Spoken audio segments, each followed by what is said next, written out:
কথা বলবো, তার কারণ সেখানে আমরা দেখতে পাচ্ছি একের পর এক তাসের ঘরের মতো ভেঙে পড়ছে সমস্ত কিছু। ভোটে হেরেছেন, এবার কি তৃণমূল ছাড়বেন ইন্দ্রনীল সেন? এইবার নতুন আরেকজনের নাম সামনে আসছে। রাজনীতি ছাড়ার ইচ্ছে প্রকাশ করলেন প্রাক্তন মন্ত্রী, তালিকায় নতুন সংযোজন ইন্দ্রনীল সেন। TV9 বাংলায় ইঙ্গিত চন্দননগরের প্রাক্তন তৃণমূল বিধায়কের। অনেকে বলছেন যে ভোটে হেরে যাওয়ার পর আপনাকে মাঠে খুঁজে পাওয়া যাচ্ছে না। সাংগঠনিকভাবে আমি তো কোনো পদে নেই।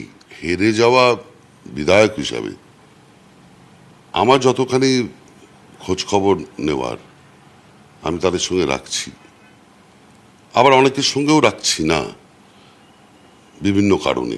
যারা আমার খুবই কাছের ছিল তারা বিষোদ্গার করছে। হ্যাঁ, করছেন, অনেকের মতনই করছেন, এবং সেটা অনেকটা অভিমান বলুন, একটা নতুন অভিজ্ঞতা।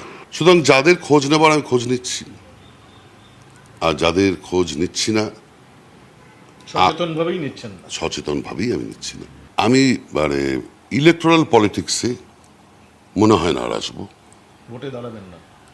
না, আমার অনেক বিশেষ করে আমার চন্দননগরের এই ঘটনার পর আমি ইলেকটোরাল পলিটিক্সে অনেক কিছু আমার কাছে পরিষ্কার হয়ে গেছে। আমার মনে হয় না আমি আগামী দিন কোনো ইলেকটোরাল পলিটিক্সে থাকবো। তবে হ্যাঁ, অ্যাপলিটিক্যাল থাকবো সেটাও বলছি না। রাজনৈতিক মতবাদ নিয়ে যে কোনো মানুষ, যে কোনো ভোটার বেঁচে থাকে। ভোট রাজনীতি থেকে সরে আসার সিদ্ধান্তটা কি একদম খুব স্ট্রংলি নিয়েছেন? আজ অবধি আমি তাই। আমি জানি না কালকে, আমি আবার বলছি, মানুষের মন পরিবর্তনশীল।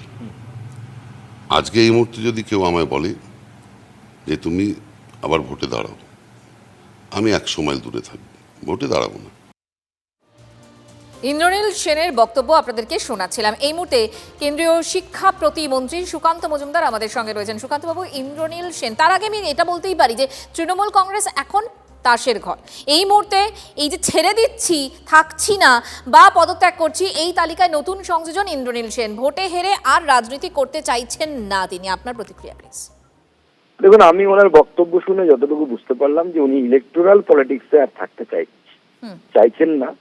ইন্দ্রনীল বাবু একটি সাংস্কৃতিক জগৎ থেকে রাজনীতির জগতে এসেছিলেন, গান বাজনা করতেন এবং খুব ভালো গান গাইতেন। তারপরে সেখান থেকে রাজনীতিতে আসেন এবং সেখানে এসে খুব বুদ্ধিমত্তার সাথে কাজ করেন। বুদ্ধিমত্তা ইন দ্য সেন্স যে তৃণমূল কংগ্রেস যা যা করতো, তোলাবাজি থেকে শুরু করে, ওখানে মুন্না বলে একটি ছেলে ছিল চন্দননগরে, তাকে দিয়ে উনি অনেক কিছুই করাতেন। এখন সেই বুদ্ধিমত্তাই কাজে লাগাচ্ছেন, কারণ উনি চালাকি করে বলছেন ইলেকটোরাল পলিটিক্স আর করবো না, অর্থাৎ ভোটে আর দাঁড়াবো না।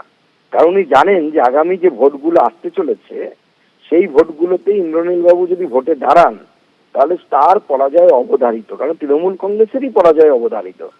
এই তাসের ঘরে কে থাকতে চায় বলুন?